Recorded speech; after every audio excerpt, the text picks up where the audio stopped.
art. Skies are interesting tonight. But look, I'm in one of those moods where I have to talk to you directly. Directly, because it's been a long week, a very long week. But one of the things I want to explain is the origins of art. And I make everyone who hears this understand that art is science, is magic. There is no discrepancy between the three at the top. They all meet. That's the way the world was designed. That's the way everything's been designed. Now, I want to explain how everybody can become an artistic god or a goddess, but they have to really understand what the sacrifice means.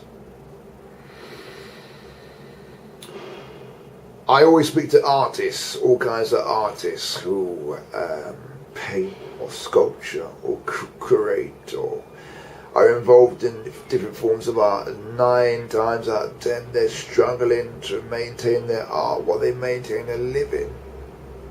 And it begs the question, why do they not use the same artistic power they have in their paintings in their own life?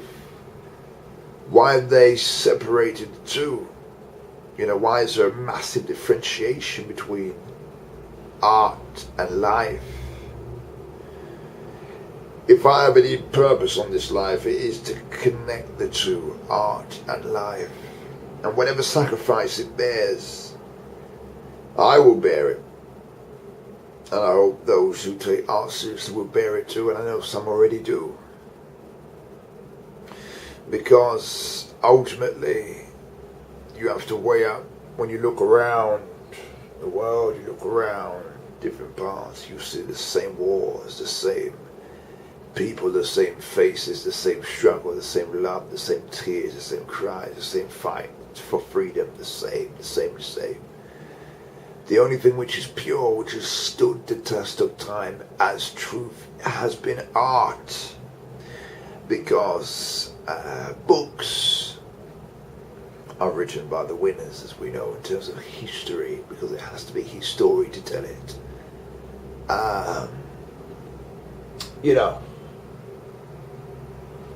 Every form of intellectual memory is passed on by those who've had the budgets and the luck, to put together things so they can be globalized or commercialized or sold onto the open market. But just to clarify with you, art, when you look closely at the greatest artists, so many died before they got their art to you. Do you understand? So many died before their art even came into contact with you.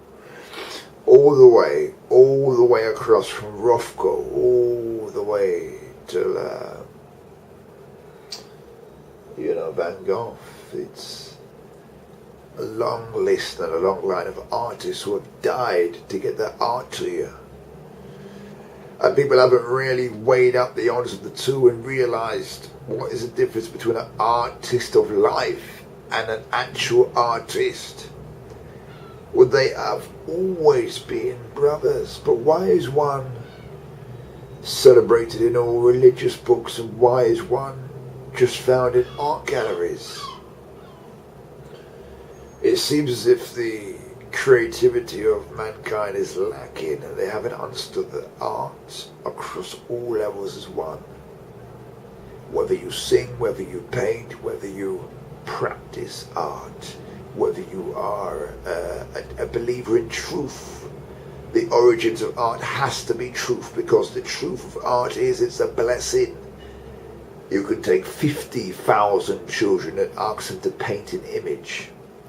You can then take away those images and you can find a collection of images which actually teach you a new truth, teach you a new understanding of what art is. And that is the origins of truth. A new definition, a new beginning, a new ending, a new vision, a new image, something which hasn't been seen, tasted, touched or felt before. The origins of truth. The sky, the gods, the spiritualism, where the language is original. The styles is original, not copied. Nothing is drawn from the depths of the soul which has already been replicated.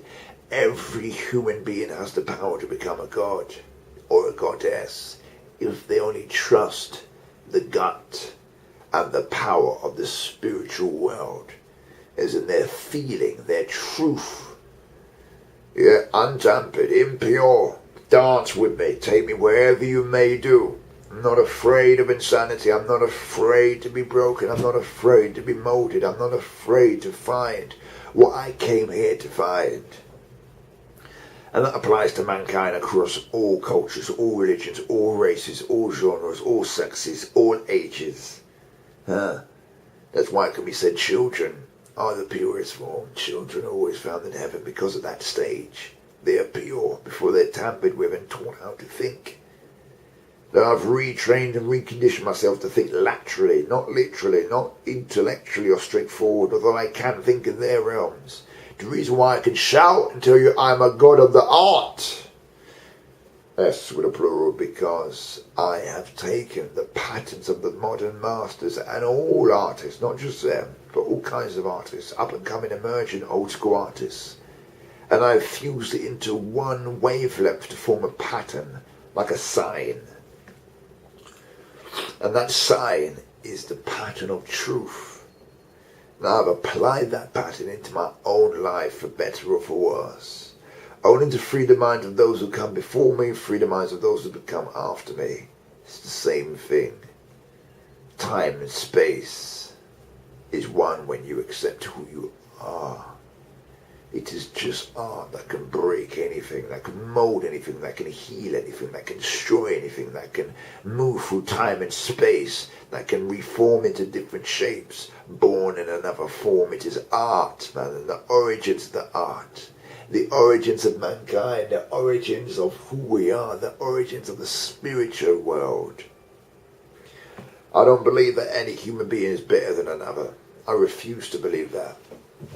I would never believe that, and I would never believe that one is more blessed than the other. I do believe some of us have deeper visions for a reason, to give back to those who came before us, quite simply. Yes. And you understand, I don't care how long I have to walk alone to prove how I feel and who I am, but art is what I trust openly. Art is where the goddesses and gods are hiding. Art is where the truth and reality is found. Art is the beginning. Art is the end. Art is the origin. Art is the interpretation of the other world through this life. So everybody who is an artist is a family of that spiritual family. And it's not about religion. It's not about how much donation you give. It's not about how many times you pray.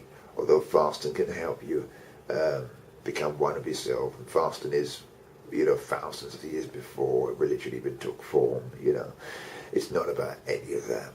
It's about the origins of understanding that art was always the key forward. And it does mean it doesn't include the artist, but everyone can be an artist if they interpret the contents of the stomach of their own life. Everyone can be an artist, and everyone is an artist. There are certain conditions. You have to negate shame and fear and ego and all the rest of it. Even me, I'm not free from all of those, although I do fight those demons daily, and I'll take them to places where they can't breathe. But ultimately, I am an artist, and Byron May is a god of the arts. It took me years to understand it or interpret it, but yes, I am. And it's not just the fact that I've gone to every art exhibition that's ever existed. It's not that I've travelled around the world and I've studied art. It's my understanding of its depth and the understanding that it takes different forms through martial, through canvas, through life, through sound, through taste, through touch. You understand? And I've only really been blessed with this reality, this truth, by sacrifice. That's great sacrifice it is, because you have to let yourself go and be lost in your art. Now, a lot of times the art does not pay, and you have to find ways to make it pay. You must turn your life into art. I've only just begun and just started. If I'm open with you, I've only just begun. So every human being who sees what I do and turns a blind eye to it, please let them.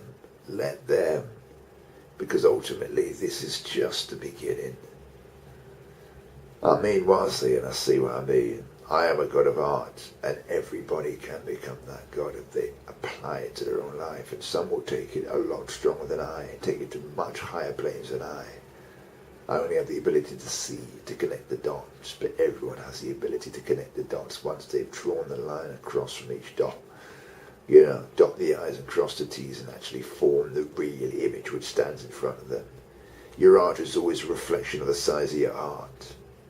Open your heart, and every heart open has the power to beam a sun which can give life to a whole universe. Planets are in orbit when man keeps to give and opens his heart freely, knowing that life and death is always perspective. We are already one. We are already there. This is just the beginning. Byron May, doing it, living it, one with it. Yeah, man. Aye.